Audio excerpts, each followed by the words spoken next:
السلام عليكم ورحمة الله وبركاته. ازيكم يا حبايبي؟ عاملين ايه؟ يا رب تكونوا بخير جميعا. النهارده زي ما انتم شايفين بقى كده هنعمل مع بعض الميني بيتزا وبروك الجبنة. انا جايلي صحابي وقلت نعمل حاجة كده حلوة وسريعة ناكلها كده واحنا قاعدين في الجو البرد اللي احنا فيه ده. هبتدي اول حاجة بقى بعملها الميني بيتزا. حطيت كوباية دافية من المية، كوباية الا ربع لبن، معلقة صغيرة ملح، معلقتين سكر. هحط كوباية زبادي وكيس خميرة فورية، كوباية زبادي. حطيت المقادير بتاعتي كلها على بعض كده زي ما انتم شايفين. نص كوباية من الزيت، معلقتين من الخل. هديهم تقليبة كده سريعة وابتدي احط الدقيق كوباية كوباية لغاية ما اخلص الكمية بتاعتي. حطيت كوباية وهلفها لفة صغيرة كده. هحط كيس بيكنج باودر واحط بقية الدقيق بتاعي. هفضي كيس بيكنج باودر. المقدار اللي انا حطيته دوت خد مني 7 كوبايات دقيق. هضرب العجينة بقى كده ضربة حلوة واحط الدقيقة شوية شوية كده لغاية ما الاقي العجينة بتاعتي خلاص بقت جاهزة للعمايل.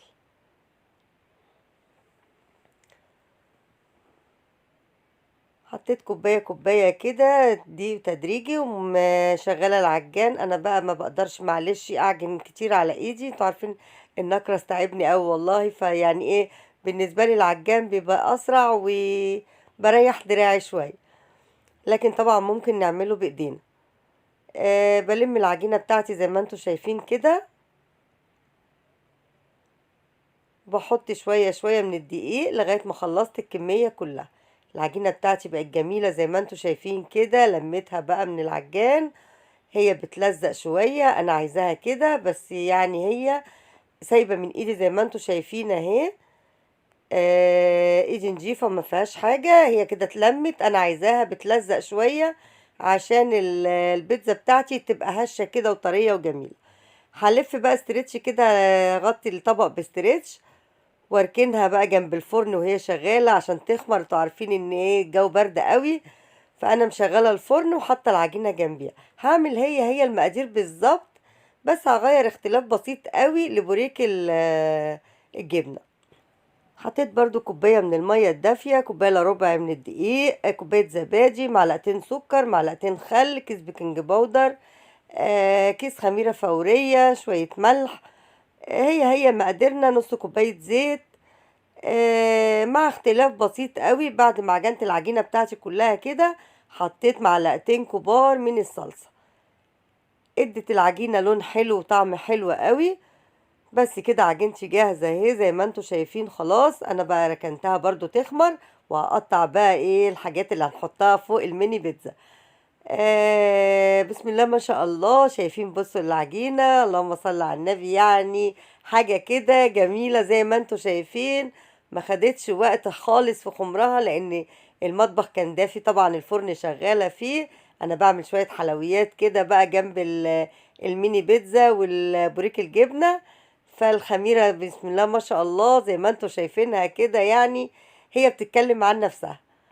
شلت الاسترتش كده زي ما انتوا شايفين، والم العجينة بتاعتي بقى كده خرج منها الهوا تاني. وكده بقى عجينتنا تبقى جاهزة لعمايل الميني بيتزا اللي هنعملها مع بعض. بخرج منها الهوا كده وبلم العجينة بتاعتي كلها زي ما انتوا شايفين. خلاص هي مش ماسكة في الطبق، انا بلمها بقى كده زي ما انتوا شايفين. بصوا منظر العجينة وجمالها. طلعت والله فعلا كانت جميلة جدا. لميت العجينة كلها كده زي ما انتوا شايفين. هفضي بقى الرخامة بتاعتي كده طبعا نضيفة، هرش عليها رشة من الدقيق وابتدي اقطع الميني بيتزا كده قطع بقى الصغيرة اللي هنحشي فيها الايه الحشوة بتاعتنا الجميلة ديت. فردت العجينة بقى كده وبالنشابة بتاعتنا بفرد بقى العجينة. اوسع لنفسي بقى كده لان الايه الحاجة محطوطة حواليا. نفضي الدنيا بقى كده ونبتدي ايه نقسم العجينة بتاعتنا. بفردها كده فردة، طبعا مش عايزاها رقيقة قوي وما تكونش برضو يعني سميكة. هي وسط كده عشان خاطر البيتزا كده يبقى شكلها حلو وطعمها حلو. هفردها كده للسمك اللي انا عايزاه.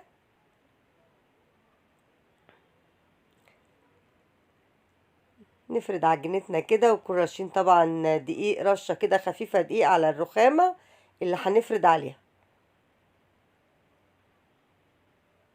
فردنا عجينتنا كده اهي، خلاص كده اتفردت. جبت الكوباية بقى وببتدي اقطع بيها الدايرة اللي انا هعمل عليها البيتزاية. بالكوباية كده قطعتها زي ما انتوا شايفين.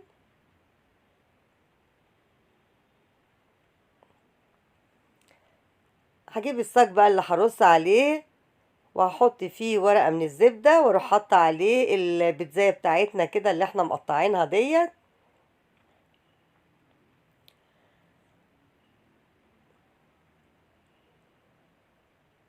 حاجة سريعة كده، وفعلا كانت طعمها حلو يعني وكان شكلها شيك قوي وجميلة والله، في الطعم كمان كانت حلوة قوي. انتوا عارفين البيتزا كل الناس بتحبها، كبير وصغير بيحب البيتزا. فانا يعني الحمد لله يعني احسنت الاختيار في الاصناف اللي عملتها، الحمد لله عجبت الكل اللي دقها شكر فيها. باخد واحدة واحدة كده وارصها في الصاج بتاعي. طبعا بلم بقى العجين ده تاني وبشتغل بيه تاني. هنا خلاص الصاج بتاعنا اهو زي ما انتوا شايفين، بصوا الجمال. جبت بقى معلقتين من الصلصة كده، وبالمعلقة هبتدي احط حتة حتة كده من الصلصة على كل واحدة. احط الصلصة بتاعتي كده على كل واحدة من البيتزاية بالفرشة كده، وبروح فرداها.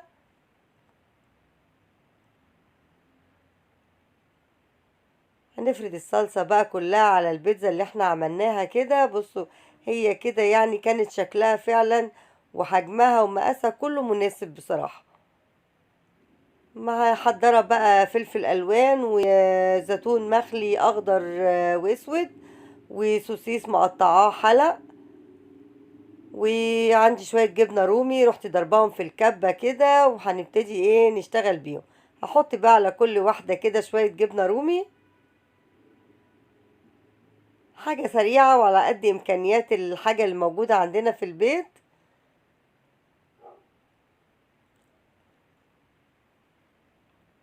على كل واحدة كده شوية جبنة رومي، وهبتدي بقى احط الفلفل كمان. انا ما بحبش احط طماطم مقطعة، انا بحط فلفل الوان.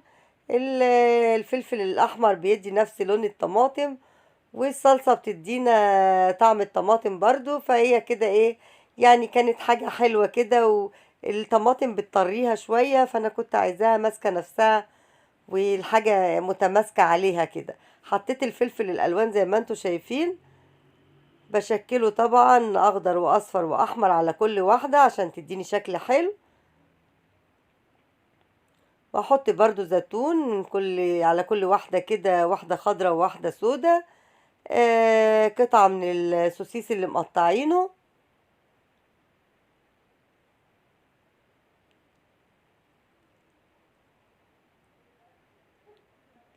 بس كده اهو كملنا الصاج بتاعنا زي ما انتوا شايفين. بسم الله ما شاء الله، يعني كانت جميلة جدا.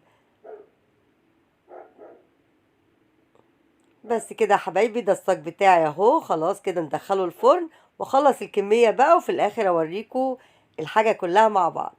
هنا بقى البوريك خلاص برضو كانت العجينة بتاعته خمرت زي ما انتوا شايفين كده. بسم الله ما شاء الله، يعني العجينة فعلا كانت حلوة قوي قوي قوي.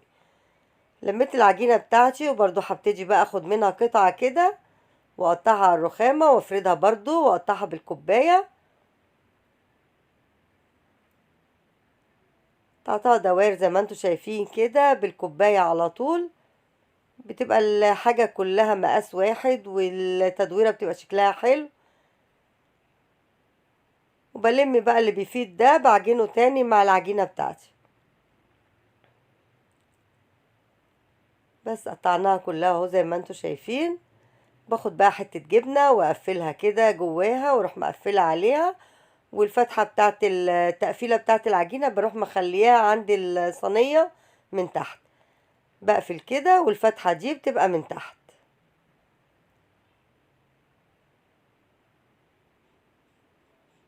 لم العجينة بتاعتي برضو بشتغل بيها تاني لغاية ما بنخلص الكمية كلها.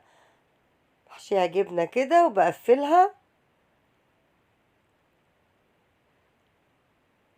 حاجة جميلة، وفعلا كنت واقفة يعني مستمتعة جدا وانا بعمل الحاجات ديت. انا بحب المعجنات قوي، وببقى حاسة يعني بهجة كده وانا واقفة بعمل الحاجات دي والله.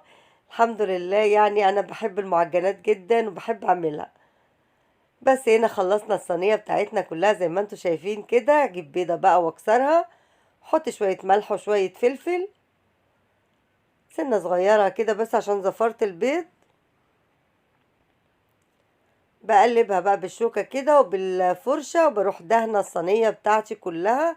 ادهن وش البوريك بتاعي بالفرشة كده، سريع سريع، ما بتاخدش وقت زي ما انتوا شايفين. بالمعلقة الصغيرة بقى، وحبة البركة كده فوق الوش، حبة سمسم. شوف انتوا بتحبوا ايه. وكده خلصنا بقى الحمد لله. ده البوريك بالجبنة بتاعنا اللي عملناه. شايفين الجمال؟